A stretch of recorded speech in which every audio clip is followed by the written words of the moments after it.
Okay, so Duke, the number 1 overall seed in the NCAA tournament, going in the East region. Eric, Justin, your first sort of impressions of the draw.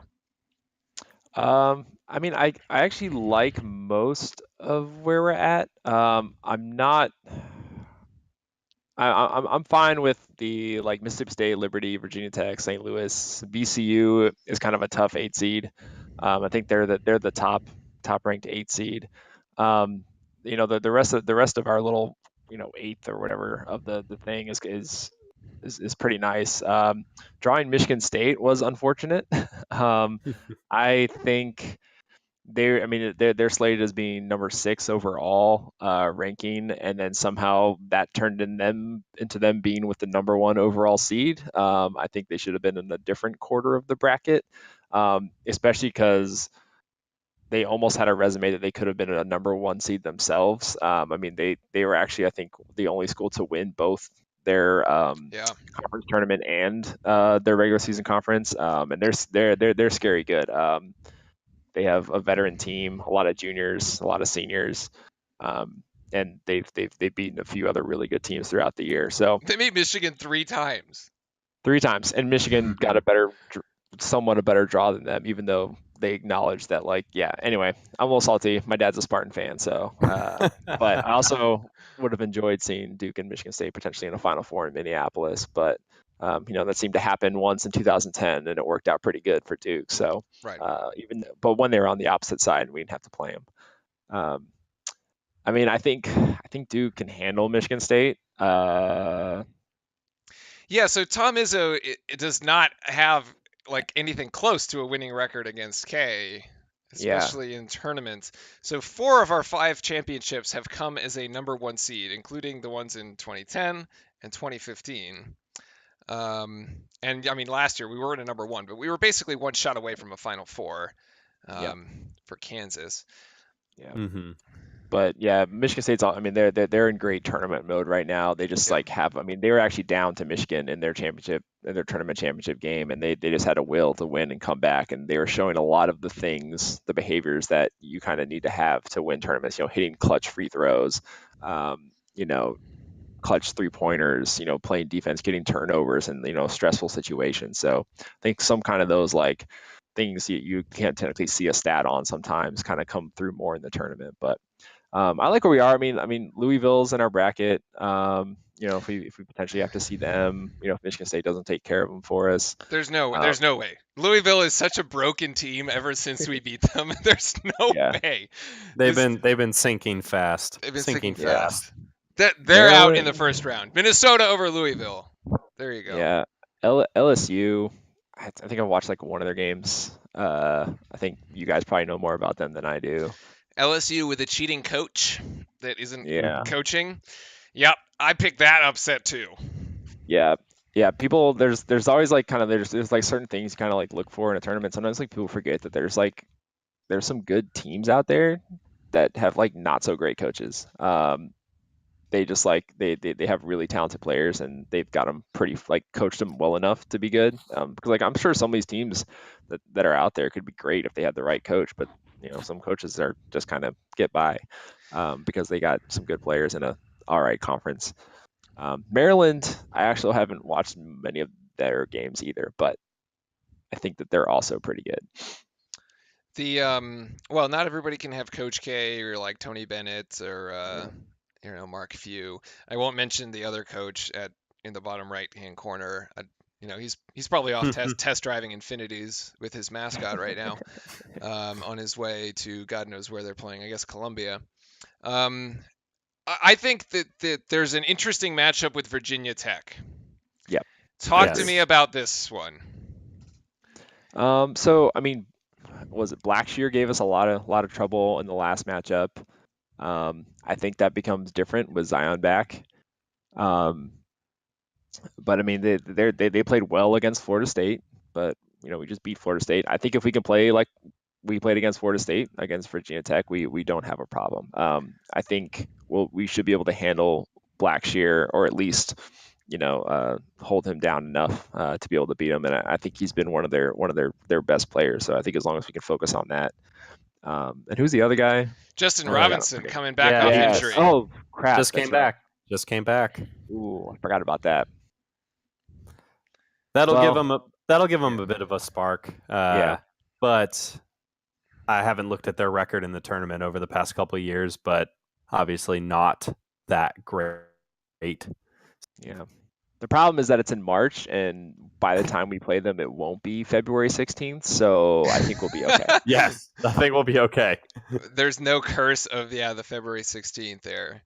Yeah, I think Eric, you had put together a little matrix of like who you thought had the hardest bracket.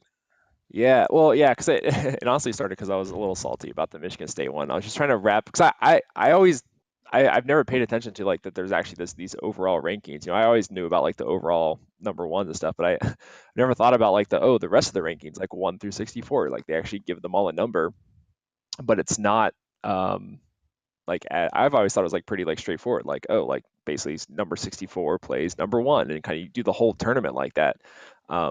With like some minor adjustments of maybe like a team deserves to not have to go to the Midwest or something Right. like that. So yeah, I was like, oh, so there might be some teams that kind of got are like the top 4 seed, and okay, so we're playing a 4, but we're playing the top 4 versus the bottom 4, and sometimes there's a difference in those quality of teams. So I kind of just went through and ranked them all like that, and just basically made like a red for Duke because they're the top 1, or like orange for Michigan State because they were the second number 2, and just kind of a very qualitative like how tough each bracket is. And it comes kind of interesting. Like I said, our first like our 8-team pod, like I said, other than like VCU is a top 8 seed. Mm-hmm. The rest of them are all lower. Like there's not another top seed. Most of them are the like NC Central, Mississippi State, Liberty, Virginia Tech. They're all the like 4th ranked of their seed number. Okay. So like I think the committee thought they were giving us an easier one there, but then they made the opposite part of that. The other one doesn't have any. It's all top ranked seeds, like 2nd or 3rd. So the other half. So half of the East is kind of a difficult, more compact thing, I think. But I think there's good matchups, and I kind of just see Duke, Michigan State coming out of this. Yeah, I mean, I think I kind of tend to pick it in games I want to see. Although, and so I think your results say that the bottom right, the Midwest, is actually the hardest region. Yeah. By seed. No, I actually think the South. The South, okay. Yeah, I had the South because they had. I mean, yeah, it's kind of close depending on how you judge it. I mean, like they have 5 of like the top ranked of their seed numbers, but I guess one of them is the 16, and I'm not sure that matters at that point. Right. Yeah, I looking at that because of the 16. If you take away that one, I think the Midwest is much more difficult. I think some of those teams, their actual ranking is a little close. I mean, Houston, Kansas, Kentucky. I mean, I think Carolina has a kind of a difficult draw there, and those teams are just going to beat up on everyone else in it. Yeah, so then it's not close. Any other teams in there, I don't think. Yeah, so I was Tustin, Justin, you and I were talking. Like, I feel like this year, the top 2, like the top the 1 seeds and the 2 seeds seem to be in a class of their own, actually, to the rest of the field. In the sense that like those teams were essentially all competing for the 1 line at multiple points in the season. And I feel like there's just going to be a lot of chaos. Like 3 down, your seed does not protect you at all. Yeah. 1 and 2s should be able to like move forward. And I think it would be very interesting to see which of the first of these is to drop, because consistently throughout the season, whether it's Kentucky, Tennessee, North Carolina, Michigan, Michigan State, Duke, Gonzaga, Virginia, or Tennessee, like these teams have played on another level in regard, like next to everyone else. But all right, so Justin, give me your dark horse pick to make a run at it. my dark horse pick coming out of the West region, number 6 Buffalo. Ooh, okay. Number 6 Buffalo. I'm All the going way with to the I'm going Final with Four. only I'm 3 losses on the taking. season. Yep, 31-3. They are playing fast. They play furious. This is a tough and remember who used to coach Buffalo? Ritz. Do you know who that was? I was gonna say Hurley. It is Hurley. Yeah. Yep. So he took them to one of their first, and God knows how long, and then left for Arizona State right after. But this team, I mean, I think they're for real. They play Hurley if Arizona State wins their play-in game, which, storylines. So my big take from the bracket this year is there's a lot of stories. A lot of Duke could play. UCF's head coach is Johnny. We could play Virginia Tech. They beat it. Then we could play Michigan State.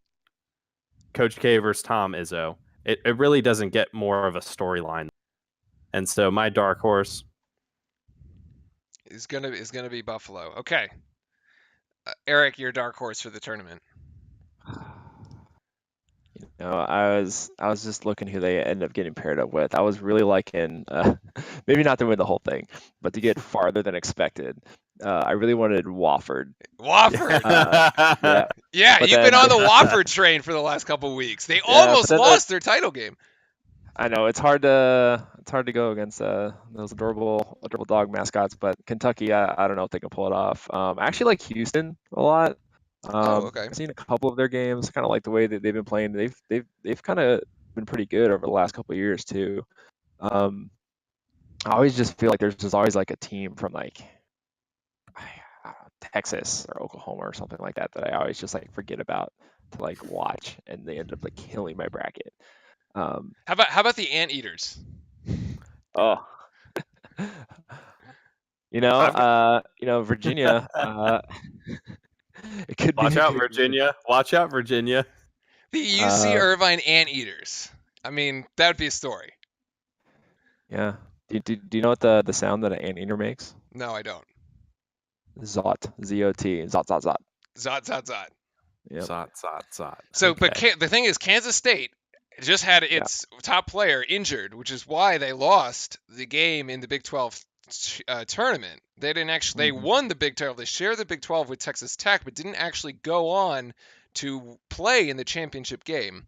And you see the Big 12 champions, Kansas State, Texas Tech, 3-4 seeds. The conference down this year, especially with Kansas there at the 4. All right, let's wrap it up.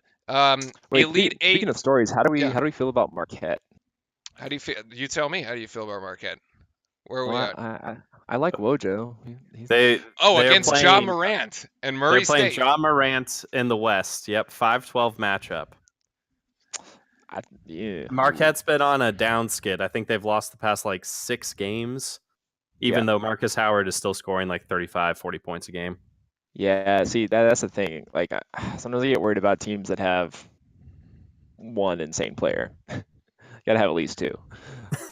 Well, and to win the title, you need 3. Are you recommending? Is somebody recommending this 5-12 upset then against Murray State?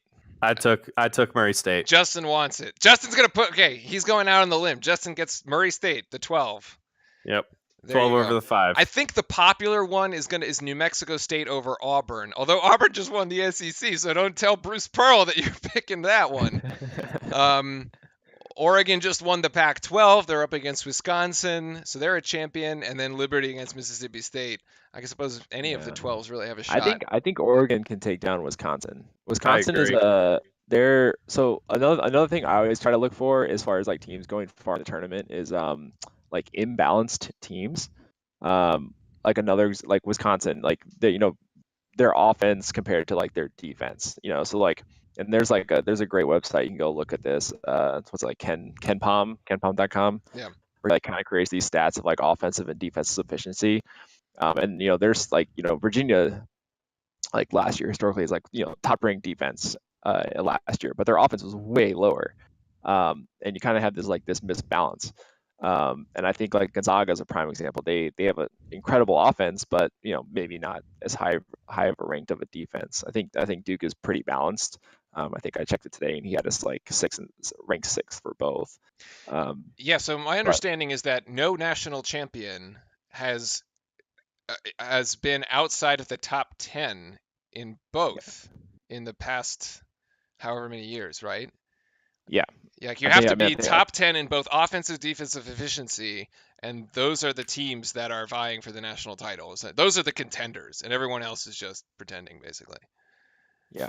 Yeah. Yeah, I mean, and that's the thing about, like, there's a difference between like winning like a bracket and a bracket pool, and then like, picking who wins the tournament. I mean, the numbers really, like, at the end of the day, they don't lie. Like Thursday and Friday is going to be chaos. I think this year, like you mentioned, like a lot of outside of the top, 1 through 3 seeds, it can kind of go either way.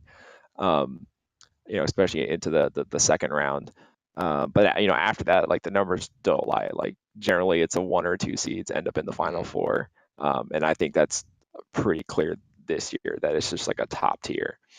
Um, Yep. So speaking about Final Four, all right, non-binding. Justin, your Elite Eight, Final Four, and national champion. All right. So my Elite Eight: Duke versus Michigan State in the East. I have Florida State versus Buffalo in the West. Wow. Okay. Virginia versus Tennessee in the South. Mm-hmm. And North Carolina versus Kentucky in the Midwest. All right, and then going in the other direction, North Carolina, Kentucky. Who wins? I am going with Kentucky. Go to hell, Carolina. South. South is Tennessee. All right, so you're vying for the rematch, Kentucky, Mm-hmm. Tennessee on that for the fourth time. You know how rare that is? Storyline. Storylines. It's All all right. about storyline. In the East, In the East, the Devil. Duke. And then in the West, your upset Central bracket. Upset Central. I'm going with Buffalo. All right, so Buffalo and Duke to meet in the Final Four. Who takes it? The Devils. The Devils. Going with Duke. And then between the fourth time for Kentucky and Tennessee, I'm taking Kentucky. Mm-hmm. All right. So a Duke Kentucky rematch meeting at the first game of the season and the Yep. So and you have. I have Duke winning it. All right. So the season ends the way it started with a Kentucky Wow. romp. That is a great storyline. Yes. That is a great storyline. I can get on that. Can we get some Blue Thank you. Devils? Can we get some Blue Devils in chat, please, for that storyline? Thank you. Come on. Yes. Come on. Let's hear it. Come on, guys. Let's hear it. Yes, Let's yes. hear it. All right, Mr. Russman, non-binding, of course, but what your Elite Eight? I would say mine are pretty close. I actually think I think I have Michigan against Gonzaga. I mean, Michigan has played. I like Michigan State's played very strong, but they also had some close games against Michigan, so I think Michigan is therefore a pretty good competitor. I think Gonzaga's offensive firepower takes them far enough, but I think Michigan is strong enough. Michigan pulls the upset in the West. Yeah. All right. I hate saying that because they're, on my other half of my heritage, they're kind of the UNC of that thing. But I have a lot of Michigan people in the office, and I would really like to stick it to them. So, all right, and then in the East. Let's see. Yeah, the East. The East. I'm going to have Duke, Michigan State, and unfortunately, fortunately, Duke is going to win that one. As much as I like Michigan State, I think we fared pretty good against them in the past. Maybe somehow Coach K just kind of has Tom Izzo's number. Yep, kryptonite. Yeah, I kind of just think our Zion, kind of is maybe the X factor that pushes it over the edge to kind of just, overpower them. McQuaid from Michigan State is an excellent three-point shooter. He's a senior. It's a lot of experience. I think if we keep him from shooting the lights out, then we'd have a pretty good chance to beat him. He bailed them out yesterday. Yeah. Yeah. South. I also agree with Justin. I like Tennessee going to the Final Four in this. I think Virginia doesn't quite have the offense to kind of carry them all the way through this year. I think that they're just too slow as far as like production, and if they needed to really come back, if somebody kind of goes up 8 points on them, I just don't see it happening. So I think that they can make it that far to the Elite Eight. Yeah, but I think if Tennessee gets there, they'll take them down. And then in the Midwest. Kentucky has just been playing great as of late. So is Carolina.